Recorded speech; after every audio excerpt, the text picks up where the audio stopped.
Assalamualaikum warahmatullahi wabarakatuh. Selamat siang rekan-rekan ya. Saya panggil rekan saja karena saya nggak hafal profesi-profesi masing-masing dan umurnya. Jadi kalau kakak-kakak, adik-adik dan bapak-bapak kayaknya akan sangat panjang sekali. Jadi saya sapa dengan rekan-rekan.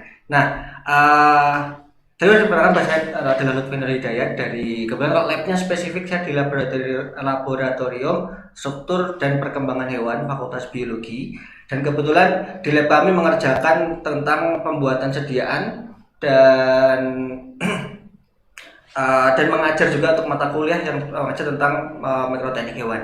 Nah, di sini mungkin saya tidak akan menyampaikan secara detail karena kalau detail itu akan sangat lama sekali karena ini juga mata kuliah 2 SKS Mas. Jadi tidak mungkin akan saya sampaikan sekali ini dan 1 jam terbatas. Jadi saya akan mencoba untuk memberikan gambaran secara umum dulu. Nah, nah di sini mengenal mikroteknik hewan. Oke, di sini pertama-tama apa itu mikroteknik hewan? Mungkin dari beberapa rekan-rekan sudah paham ya, beberapa paham ya, apalagi alumni dari biologi dimanapun itu yang mungkin pernah ada mata kuliah pembuatan sediaan dan sebagainya, tahu apa itu mikroteknik hewan. Cuma di sini saya akan sedikit mengulang, mungkin ada yang belum tahu juga. Itu adalah beberapa metode penanganan dan persiapan spesimen untuk pengamatan studi mikroskopis. Jadi ketika kita mempersiapkan dari mulai spesimen itu besar, kita ambil sampelnya, entah itu darah, entah itu organ, sampai itu bisa diamati ke dalam mikroskop, di bawah mikroskop, maka itu adalah mikroteknik. Dan metodenya ada banyak sekali. Dan ini pengertian yang kedua, bisa jadi itu adalah studi korelasi antara struktur dan fungsi jaringan hewan, sistem organ, serta sel di dalam sistem organ tersebut. Karena itu terkait sekali, karena dengan kita mengetahui strukturnya, kita bisa mengetahui fungsi dari jaringan atau organ tersebut. Nah, kemudian juga pengertian ketiga adalah teori dan praktek tentang histoteknologi, baik yang teknik yang standar atau umum, yang istilahnya dapat digunakan untuk semua jaringan, misalnya seperti hematoxylin eosin, pewarna hematoxylin eosin, kemudian metode parafin itu kan umum. Nah, juga ada yang khusus, mungkin pewarnaan saraf, pewarnaan histokimia, pewarnaan imunohistokimia. Nah, untuk pembuatan sediaan jaringan mikroskopis. Jadi pengertiannya sangat luas sekali sebenarnya. Yang jelas adalah bagaimana kita memproses suatu sampel jaringan sampai organ atau jaringan tersebut sampai bisa diamati dengan menggunakan mikroskop. Nah, mikroskopnya pun juga akan bermacam-macam. Apakah mikroskop cahaya, apakah mikroskop elektron, apakah mikroskop scanning atau TEM atau SEM. Nah, itu. Nah, untuk kegunaan mikroteknik hewan sendiri itu mungkin juga udah pada rekan-rekan udah pada mengerti tentang kegunaan mikroteknik hewan. Yang pertama adalah untuk melengkapi pengetahuan tentang struktur. Karena biasanya untuk mengetahui struktur fungsi organ, kita tidak hanya bisa melihat hanya satu kenampakan makroskopis saja. Kita perlu mengetahui bagaimana komponen jaringan. Kalau kita mengetahui komponen jaringan, kita mengetahui sel di dalamnya, kita mengetahui fungsi-fungsi dari jaringan tersebut. Dan dengan itu kita bisa mengetahui secara detail bagaimana organ tersebut bekerja. Nah, oleh karena itu diperlukan ilmu tentang mikroteknik hewan tersebut untuk bisa melengkapi studi tentang pembentukan struktur tersebut. Nah, kemudian mikroteknik hewan di sini juga akan sangat erat sekali dengan pengetahuan modern. Misalnya struktur perkembangan hewan, jelas lab kami sangat erat sekali terkait dengan penggunaan mikroteknik hewan, biologi sel, kemudian apoptosis dan lain sebagainya. Nah, yang jelas ini mungkin sangat umum sekali dan ini sangat bisa dilaksanakan oleh beberapa laboratorium adalah untuk mendasari untuk dasar untuk mempelajari ilmu dan pengetahuan klinis. Karena misalnya contoh kita mengetahui bahwa suatu senyawa kimia misalnya, atau mungkin substansi kimia yang terdapat pada tumbuhan, kita mengetahui potensinya untuk obat anti diabetes misalnya. Nah, kita harus mengetahui efek obat tersebut ke organ-organ vital kita. Nah, untuk mengecek itu kita perlu melakukan studi atau melakukan pembuatan sediaan dari masing-masing organ. Apakah benar itu ada kerusakan tidak dengan pemanfaatan organ tersebut. Jadi akan sangat terkait dengan ilmu diagnosis ya. Juga kita bisa mengetahui apakah ada kanker atau tidak, apakah ada kondisi patologis atau tidak. Itu bisa kita menggunakan mikroteknik hewan.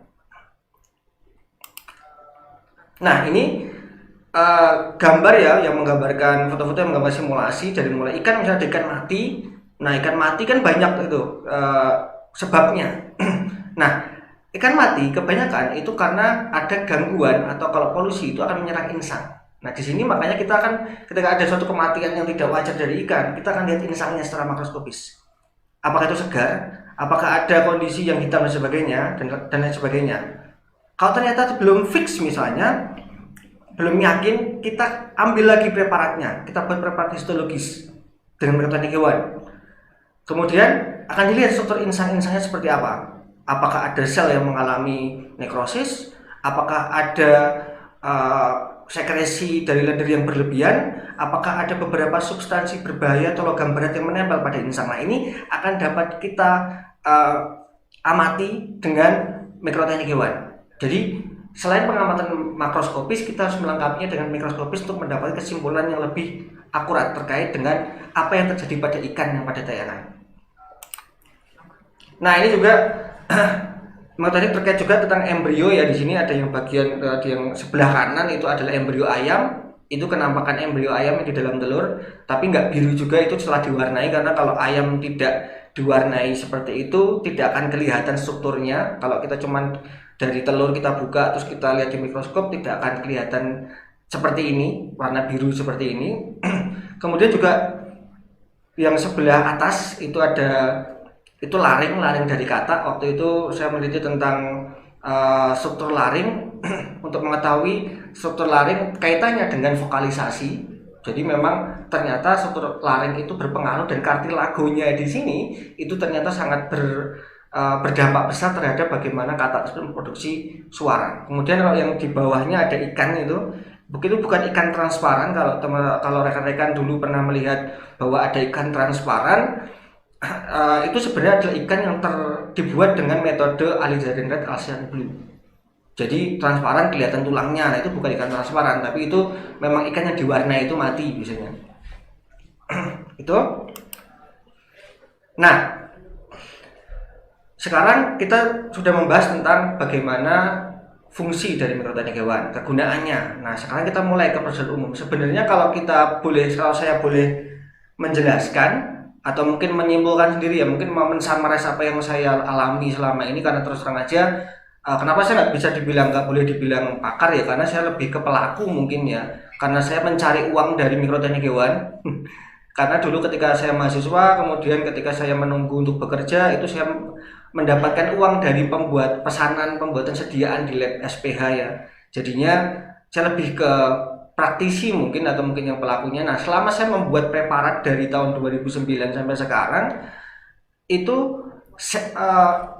metode akan sangat bervariasi sekali, dan itu sangat berkembang, baik mulai dari zamannya bukunya McManus, yang buku yang tahun 60-an itu, sampai dengan Bancroft and Cook yang tahun 90-an.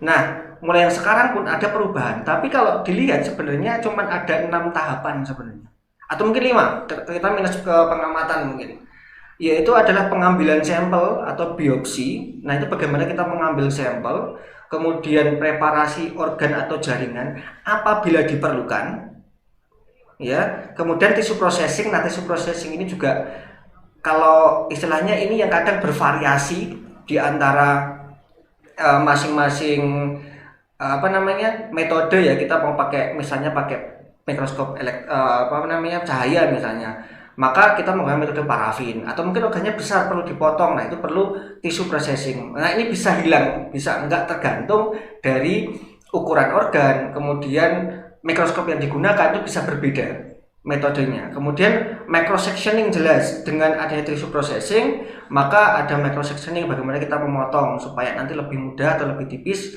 supaya nanti bisa diamati dalam mikroskop cahaya.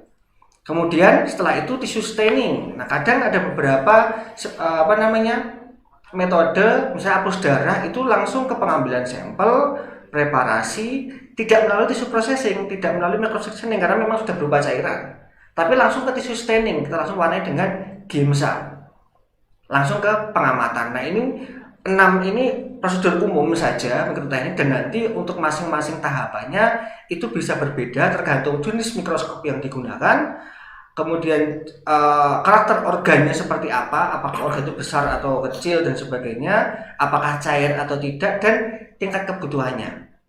Nah kita bedah lebih dalam untuk masing-masing tahapan.